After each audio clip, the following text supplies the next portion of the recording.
Doctor, thanks for joining us. Hey, thank you for having me. This warning comes from 3 cases that were flagged. Is that really enough to warrant concern?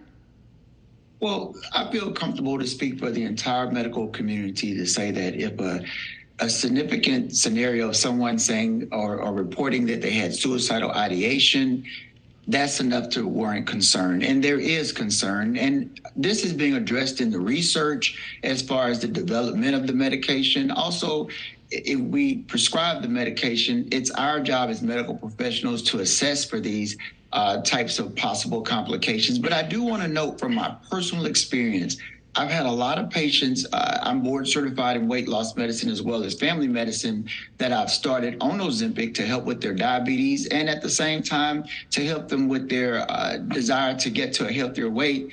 And sometimes I've experienced patients that have articulated that they've been disappointed because they didn't lose weight as fast as they thought because of all the hype associated with this medication, which could exacerbate someone that might have underlying depression or anxiety, which could cause them to have an increased probability of having these suicidal ideations. While I have you, I also want to talk about the White House's new focus on fentanyl, specifically fentanyl laced with xylazine. It's a chemical most often used as a tranquilizer for animals. The Biden administration says the mixture was found in 11% of fentanyl overdoses last year and has become an emerging threat in the opioid epidemic. We're talking about animal tranquilizers. I mean, what? What is the danger? I guess talk to me about the danger to the human body. There's a great deal of danger associated with this possible person ingesting this medication, because the deal is the fentanyl is an opioid. And if someone uses the fentanyl, there's a chance that they can get what's called an overdose. And we would treat it with the naloxone or the Narcan. But the problem is when there's that combination, it's even more dangerous.